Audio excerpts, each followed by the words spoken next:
എല്ലാവർക്കും സ്വാഗതം. പുതിയൊരു വീഡിയോയിലോട്ട് സ്വാഗതം. അങ്ങനെ നമ്മൾ കാത്തിരുന്ന അച്ചുമോളുടെ അരങ്ങേറ്റം അങ്ങ് എത്തിക്കഴിഞ്ഞു കേട്ടോ. അപ്പോൾ രാവിലെ തന്നെ ഒരു 4:30 ആയപ്പോൾ അച്ചുമോൾ വിളിച്ചെണീപ്പിക്കുന്നതാണ് ഇപ്പോൾ ഈ കണ്ടുകൊണ്ടിരിക്കുന്നത്. അപ്പോൾ എണീക്കാനായിട്ട് വലിയ മടിയൊന്നും ഉണ്ടായിരുന്നില്ല. തലേദിവസമേ തന്നെ പറഞ്ഞായിരുന്നു എന്നെ നേരത്തെ വിളിച്ചെണീപ്പിക്കണമെന്ന്. അപ്പോൾ ദേ ഫോൺ കണ്ടപ്പോൾ ഇങ്ങനെ കൈകൊണ്ടൊക്കെ ഇങ്ങനെ ഓരോന്നൊക്കെ കാണിക്കുന്നുണ്ടായിരുന്നു കേട്ടോ. സത്യത്തിൽ മോള് ഉറങ്ങിയിട്ടില്ല എന്ന് തന്നെ പറയാം. ഇടയ്ക്കിടയ്ക്ക് എണീറ്റിട്ട് നേരം വെളുത്തോ എന്ന് ഇങ്ങനെ ഇടയ്ക്കിടയ്ക്ക് ചോദിക്കായിരുന്നു കേട്ടോ. അപ്പോൾ അച്ഛനിങ്ങനെ പറഞ്ഞുകൊണ്ടിരിക്കുകയാണ്, ഇന്ന് നമ്മുടെ അരങ്ങേറ്റല്ലേ, നമുക്ക് ഗുരുവായൂർ പോവണ്ടേ, വാ നമുക്ക് ഫ്രഷ് ആയിട്ട് വേഗം പോവാന്ന് ഇങ്ങനെ ചേട്ടൻ അച്ഛമോളടുത്ത് ഇങ്ങനെ പറഞ്ഞുകൊണ്ടിരിക്കുകയാണ് കേട്ടോ. ആ സമയത്ത് ഞാൻ അവിടെ അച്ഛനോൾക്ക് കൊണ്ടുപോകാനുള്ള ചോറും കറിയും ടിഫിനും എല്ലാവരും നമ്മളിങ്ങനെ റെഡിയാക്കിക്കൊണ്ടിരിക്കുക. ചോറ് റെഡിയായി ചൂടായിരിക്കുന്നതുകൊണ്ട് ചൂട് പോകാൻ വേണ്ടി ഇരിക്കുക. ഇപ്പോൾ സമയം രാവിലെ 4 മണിയായിട്ടുള്ള വെളുപ്പിന്. അപ്പോൾ ഉച്ചയാകുമ്പോഴേക്കും ചിക്കൻ പോയാലോ എന്ന് വെച്ചിട്ട് ഞാൻ ചോറ് തുറന്ന് വെച്ചേക്കാം. നന്നായിട്ട് ചൂടൊക്കെ പോയതിന് ശേഷം അരച്ചു വയ്ക്കണം കേട്ടോ. കറികൾ എന്ന് പറഞ്ഞാൽ തക്കാളി ചെറുതായിട്ടൊന്ന് വാട്ടിയത്, പിന്നെ ഇഞ്ചിക്കറി, പിന്നെ കൊത്തമര, പിന്നെ ഈ ചപ്പാത്തിക്ക് കഴിക്കാനായിട്ട് ബാജിക്കറി ഉണ്ടാക്കിയിട്ടുണ്ട്. ചപ്പാത്തി 2 പ്ലേറ്റിൽ എടുത്തിട്ടുണ്ട്. ചേട്ടനും ശ്രീകുട്ടനും ഈ പ്ലേറ്റിൽ ഈ പാത്രത്തിൽ ഞങ്ങൾക്ക് രണ്ടാൾക്കും കഴിക്കാനായിട്ട് ഈ പാത്രത്തിൽ. ഇപ്പോൾ ഒന്നും പുറത്തുനിന്ന് മേടിച്ച് കഴിക്കുന്നില്ല, എന്തെങ്കിലും ഫുഡ് പോയ്സൺ അങ്ങനെ വന്നാലോ എന്ന് വിചാരിച്ച്. അപ്പോൾ എല്ലാം ഇപ്പോൾ റെഡി ആയിട്ടുണ്ടെങ്കിൽ ഇതൊക്കെ എടുത്ത് വയ്ക്കണം. പിന്നെ കുറച്ച് ഫ്രൂട്ട്സും കൂടി കട്ട് ചെയ്ത് വെച്ച് കഴിഞ്ഞാൽ എല്ലാം റെഡിയായി. പിന്നെ കുളിച്ചിട്ട് നമ്മൾ ഇപ്പോൾ തന്നെ പോകും കേട്ടോ.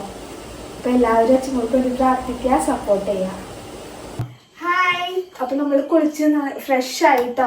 ഇനി മുടിയൊക്കെ കെട്ടി എല്ലാവർക്കും ദക്ഷിണയൊക്കെ കൊടുത്തതിന് ശേഷം നമ്മൾ ഇപ്പൊ തന്നെ ഇവിടെ നിന്നായിരുന്നു. വേഗം റെഡി ആക്കട്ടെ കേട്ടോ. അമ്മാമ്മ ചായയും കൊണ്ട് വന്നാക്കേട്ടാ കുടിക്കാനായിട്ട്. ഇനി നമ്മൾ ദക്ഷിണ കൊടുക്കാനായിട്ട് പോവാണ്. അപ്പോൾ ആദ്യം തന്നെ അച്ചാച്ചൻ്റെ ഫോട്ടോ നോക്കിയിട്ട് അച്ചാച്ചനോട് പ്രാർത്ഥിക്കുകയാണ് കേട്ടോ. അച്ചുമോള് എല്ലാം നല്ല ഭംഗിയാക്കി തരണേന്ന് പ്രാർത്ഥിക്കുകയാണ്. അപ്പോൾ അച്ചാച്ചൻ്റെ കയ്യിൽ നിന്നാണ് ആദ്യം തന്നെ അനുഗ്രഹം വാങ്ങിച്ചത്. അതിനുശേഷം നമ്മൾ പോയത് ദൈവങ്ങളുടെ അടുത്തേക്കാണ്. അപ്പോൾ എല്ലാവരും ഉണ്ട് കേട്ടോ നമ്മുടെ ആ ഷോക്കേസിൻ്റെ ഉള്ളിൽ. അപ്പോൾ എല്ലാവരെയും നന്നായിട്ട് പ്രാർത്ഥിച്ചു, എല്ലാവരും കൂടെ ഉണ്ടാവണം എന്ന് പ്രാർത്ഥിച്ചതിന് ശേഷം നമ്മൾ എല്ലാവർക്കും ദക്ഷിണ കൊടുക്കാനായിട്ട് തുടങ്ങി. ആദ്യം തന്നെ അമ്മാമ്മയ്ക്കാണ് കൊടുത്തത്. ഇത് അച്ചമ്മയാണ് കേട്ടോ. അച്ചമ്മ എന്ന് വിളിക്കില്ല, അമ്മാമ്മ തന്നെയാണ് വിളിക്കാറ്. പിന്നെ വലിയ വല്യച്ഛൻ, പിന്നെ കുഞ്ഞു വല്യച്ഛൻ, പിന്നെ വല്യമ്മ, അങ്ങനെ എല്ലാവർക്കും ദക്ഷിണയൊക്കെ കൊടുത്തു. അവരുടെ അനുഗ്രഹമൊക്കെ വാങ്ങിച്ചു. അപ്പോൾ അനുഗ്രഹം വാങ്ങിക്കുന്ന സമയത്ത് സത്യം പറഞ്ഞു കഴിഞ്ഞാൽ എൻ്റെ മനസ്സിൽ ഭയങ്കര എന്താ പറയുക, എന്തോ പറയാൻ പറ്റാത്ത ഒരു ഫീലായിരുന്നു കേട്ടോ. കാരണം അങ്ങനെ നമ്മൾ കാത്തിരുന്ന് നമ്മൾ ആഗ്രഹിച്ച ആ ഒരു നിമിഷത്തിലേക്ക് നമ്മൾ എത്തി തുടങ്ങിയെന്ന് അറിഞ്ഞപ്പോൾ ഉണ്ടായ ആ ഒരു സന്തോഷം അത് പറഞ്ഞറിയിക്കാൻ വയ്യ കേട്ടോ. അങ്ങനെ പിന്നെ എല്ലാവരോടും യാത്ര പറഞ്ഞ് നമ്മൾ പോന്നു കേട്ടോ. അപ്പോൾ പോരുന്ന വഴി നമ്മുടെ വീടിൻ്റെ അടുത്ത് തന്നെയുള്ള അമ്പലത്തിലേക്ക് നമ്മൾ വന്നിരുന്നു. അപ്പോൾ നട തുറന്നിട്ടുണ്ടായിരുന്നില്ല.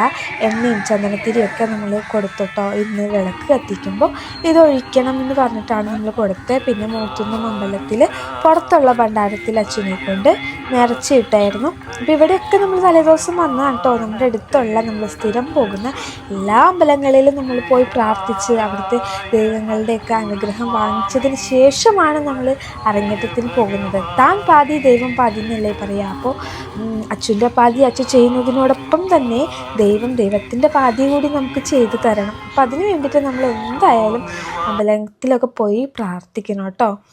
അതിനുശേഷം നമ്മൾ ബസ് കയറാനായിട്ട് പോവാണ്. ഇപ്പോൾ സമയം 5:30 ആയിട്ടോ. കറക്റ്റ് 5:30 ബസ് സ്റ്റാൻഡിൽ വരണം എന്നാണ് പറഞ്ഞിരുന്നത്. കുറേ പേര് നമ്മൾ ബസ് സ്റ്റാൻഡിൽ വന്നിട്ട് ഒരുമിച്ച് നമുക്ക് ഗുരുവായൂർ പോവാമെന്നായിരുന്നു നമ്മുടെ പ്ലാൻ. അപ്പോൾ കുറേ പേര് വന്നിട്ടുണ്ട് കേട്ടോ. അപ്പോൾ ഇനി ഒരാളും കൂടിയാണ് വരാനുള്ളൂ. അപ്പോൾ അദ്ദേഹത്തെ കൂടി വെയിറ്റ് ചെയ്തുകൊണ്ട് നമ്മൾ നിൽക്കുകയാണ് കേട്ടോ. ആ ചേച്ചി വന്നിട്ടുണ്ടായിരുന്നില്ല. അപ്പോൾ ആ ചേച്ചീനും കൂടി ഇങ്ങനെ വെയിറ്റ് ചെയ്തുകൊണ്ട് നിൽക്കുകയാണ്. അപ്പോൾ അങ്ങനെ കുറേ നേരം നമ്മൾ നിന്നു. ഒരു 10-15 മിനിറ്റ് നേരം നിന്നതിന് ശേഷമാണ് കേട്ടോ നമുക്ക് ബസ് കിട്ടിയത്. KSRTC ബസ്സിലാണ് നമ്മൾ പോയത്. KSRTC ബസ് ആകുമ്പോൾ അമ്പലത്തിന് തൊട്ടടുത്ത് തന്നെ ചെന്ന് ഇറങ്ങാമല്ലോ. പക്ഷേ എന്താ പറയുക, നമ്മളൊരു ഓഫ് റൈഡ് പോയ ആ ഒരു ഫീലായിരുന്നു ഈ ബസ്സിൽ പോയിട്ട്. ഒന്നാമത് നമ്മുടെ റോഡ് വളരെ മോശമായിട്ടാണ് കിടക്കുന്നത്. പിന്നെ കുറച്ച് സ്പീഡിൽ പോയപ്പോൾ ഹട്ടറൊക്കെ ചാടുമ്പോൾ നല്ല ബുദ്ധിമുട്ടുണ്ടായിരുന്നു കേട്ടോ. സത്യം പറഞ്ഞൊരു ഓഫ് റോഡ് പോയ ആ ഒരു ഫീൽ തന്നെയായിരുന്നു. ശ്രീകുട്ടൻ കയറിയപ്പോൾ തന്നെ ഉറങ്ങി. കാരണം രാവിലെ നേരത്തെ എണീപ്പിച്ചല്ലോ. അപ്പോൾ അതുകൊണ്ട് കാറ്റടിച്ചപ്പോൾ തന്നെ ആൾ വേഗം ഉറങ്ങി കേട്ടോ.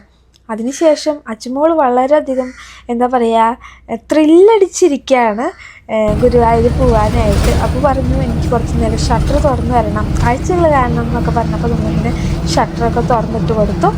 പിന്നെ കാഴ്ചകളൊക്കെ കണ്ട് ഇങ്ങനെ പോവാണ്. അതിൻ്റെ ഇടയ്ക്ക് ഞാനൊന്ന് മയങ്ങിട്ടോ, കാരണം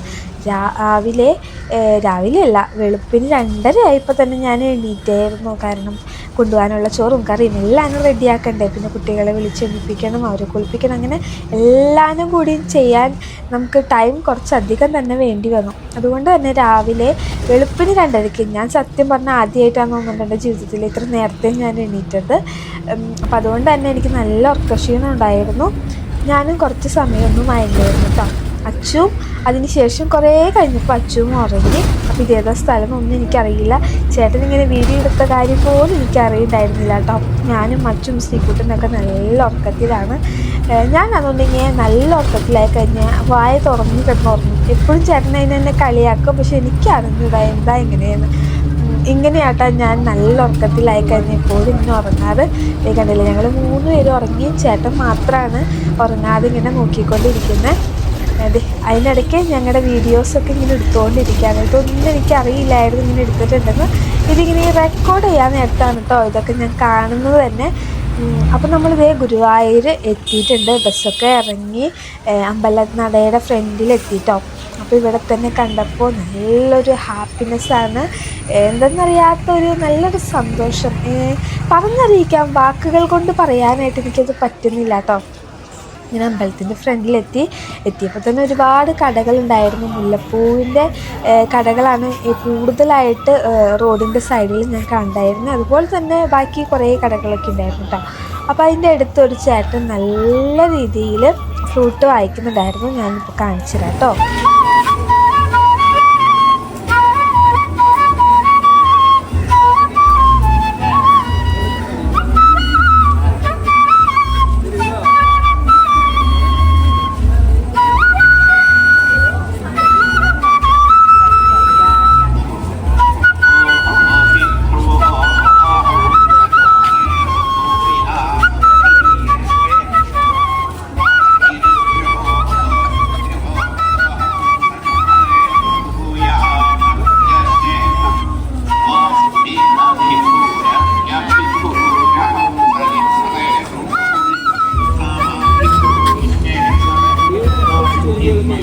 അങ്ങനെ നമ്മൾ അമ്പലത്തിൻ്റെ ഉള്ളിലോട്ട് പോവാണ്.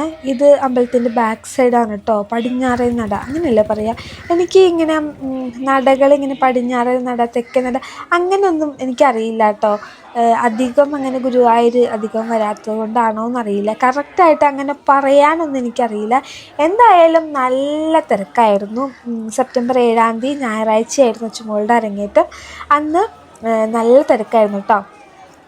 ശ്രീനാരായണ ഗുരു എൻ്റെ ആ വിശേഷപ്പെട്ട ദിവസം കൂടി ആയതുകൊണ്ട് തന്നെ, ചതയാഘോഷം ആയതുകൊണ്ട് തന്നെ നല്ല തിരക്കായിരുന്നു. നല്ല തിരക്കെന്ന് പറഞ്ഞു കഴിഞ്ഞാൽ നല്ല തിരക്കായിരുന്നു. അതുപോലെ തന്നെ കല്യാണങ്ങളും ഇഷ്ടം പോലെ ഉണ്ടായിരുന്നു കേട്ടോ. ഒരു 5-6 കല്യാണങ്ങൾ ഞാനവിടെ കണ്ടായിരുന്നു.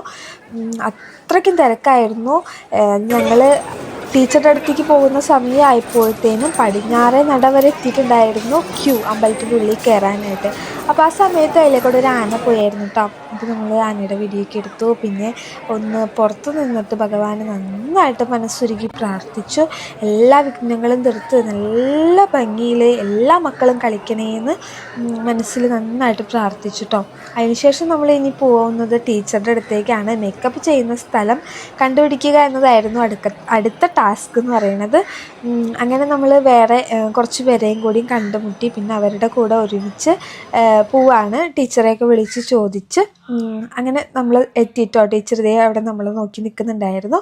അതിനുശേഷം നമ്മൾ മേക്കപ്പ് റൂമിലെത്തി. പിന്നെ വിശേഷങ്ങൾ നമ്മൾ ഇനി അടുത്ത വീഡിയോയിലാണ് ഇടുന്നത്. അപ്പം അടുത്ത വീഡിയോ എല്ലാവരും മറക്കാണ്ട് കാണണം കേട്ടോ. സൂപ്പർ വീഡിയോ ആണ് അടുത്തത്. അപ്പോൾ ഇന്നത്തെ വീഡിയോ അവസാനിപ്പിക്കുകയാണ്. Bye, take care.